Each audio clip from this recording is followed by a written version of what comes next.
Hi, welcome. This is Jenny from BromptonTraveler.com. I hope you enjoyed some of the videos that I posted on YouTube on my trips. And you might know that I always travel using a Brompton folding bike.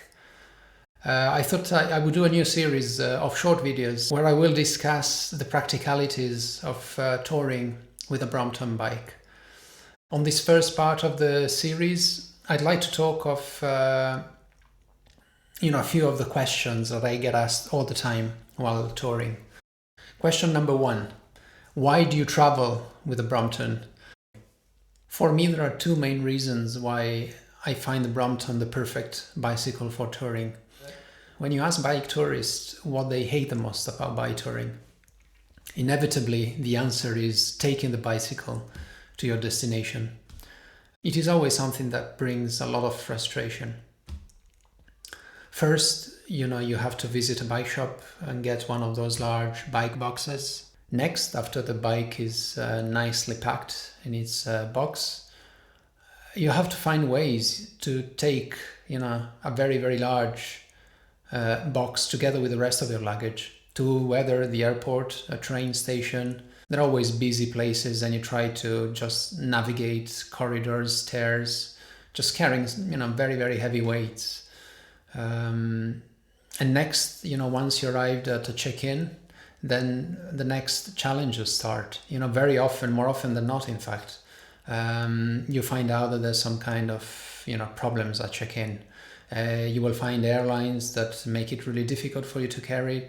They will question you about the box size. They will question, the weight.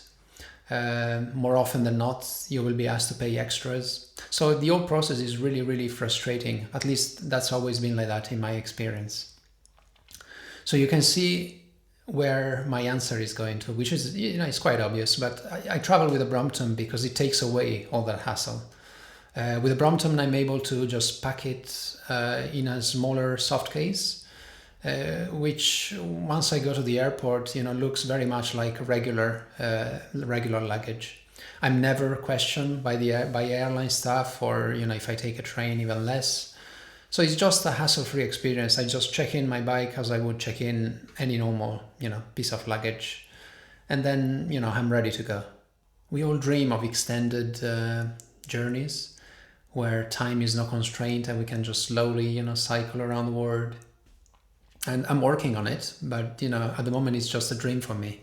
Like I suppose most of you, I have a regular job, which allows some holidays during the year, and I normally would take. At the moment, I can afford to take a couple of long trips a year, which usually last 2 to 3 weeks each.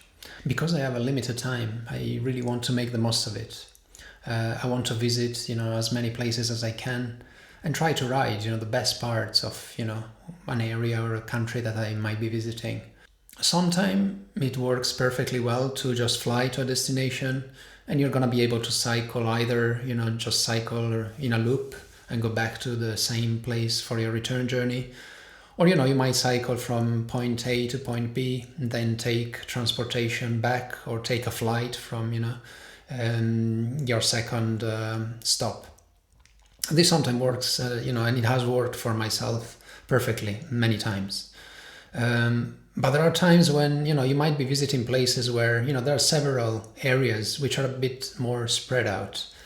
And you'd like to have the chance to visit them and to bike them, within the limits of your holiday. So again, we're back, to having to put a bike either on a bus or a train, sometime even on an airline if you have to take an extended journey. So again, the second point of convenience for a Brompton is the fact that in 15 minutes I can go from a fully loaded bike that I'm riding to a bike that is packed in a convenient small bag and that I can carry with me together with my backpack. And I'm ready to just take the bike wherever, on a bus, on a train, even if it comes to it, if I need to take a ride by car and someone is kind enough to offer it. 15 minutes is all it takes, to be ready to put my bike anywhere, basically. To me, this is just a great advantage.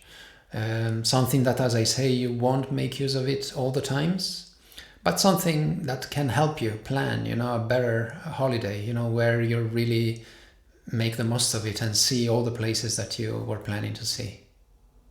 The second question I get asked all the time while touring goes along the line of, is it harder to cycle on a Brompton as opposed to cycling with a regular bike? The answer is yes, probably, but just. Looking at the bike with the small wheels, the small frame, it looks as if anything else would be better. But if you were trying to ride my Brompton loaded with the setup I use, with a tea bag at the front and a regular rucksack at the back, you'd be surprised at how well it handles and how comfortable, in fact, it is to ride. Of course, you make some trade-offs, in order to have the convenience that I mentioned before. It is slightly more tiring. You will find that on flats you might be as slightly slower than you would be on a regular bike. On uphills, you'd be surprised to hear that you probably will keep the same speed as other people bike touring with you on regular bikes. The reason mostly being that on a Brompton you're limited. You have to be very light, so you don't have usually as much luggage as people who tour on regular bikes. And you will be slower downhill. And this is because, you have to be much more focused and more careful. The Brompton with the small wheels is not as forgiving, if you hit a pothole or if there are rocks on the road. So you have to be a little bit more careful and cautious. So I do find that usually where I most lose ground as opposed to other people is going downhill. Now, saying that, with the style of touring that I do, to me, my main concern is really visiting the place, cycling, around, beautiful parts of this world. And the least of my concern is how fast I am, going from one place to the other place. I have a plan, I try to cover it, and usually I've always followed, my plans quite faithfully. But saying that, I do give myself the time, to really enjoy the place. I stop. Sometime, when you go uphill, you have a limited gearing on a Brompton. This means that, if sometime you hit a particularly steep part of road, you might have to get off the bike. And I sometimes do have my short walks where I just push the bike. But to me, it's actually not a problem at all. I find it quite relaxing. It's a change from the standard sitting down and cycling movement. You get to relax, muscles and use other muscles. So it's not a problem for me. And certainly the bottom line is that I'm not racing anyone while I'm on a tour. Finally, and a very important question for many of you, is a Brompton bike reliable for touring? Reliability is one of the things that we care most in a bike when we go touring. We're often in foreign places where we don't have any acquaintances or people who could give us a hand if we need it. So it is important, to travel with a bike that we know is reliable. As far as the Brompton, I would say definitely it is a reliable bike for touring. So far in my tours, I've covered over 10,000 kilometers. And I never had any mechanical fault on the bike. The only thing that I would have to do, which is what you probably already do on a normal touring bike, is replacing the old tire, of course flats. And with the Brompton once I had, because of the trip with an airline, I had the rear rack, which was slightly bent. But again, it was nothing that stopped me from, starting and finishing completing my tour in Canada. One thing to say about Bromptons, which I feel is very important, is of course to maintain the bike, service it well, before you leave for your trip. This is very important because, as we all know, Bromptons use a lot of proprietary parts, and very often you're not able to find spare parts which would fit your bike. So it's very important to service the bike. I always do that before I leave on my trips. And if there's any wear and tear, try to replace those parts before they fail you on a trip. One thing that I do bring small parts that are easy to carry. So for example, I would have spare spokes, both for my front wheel and my back wheel. And I would take some gear cable, some brake cables with me.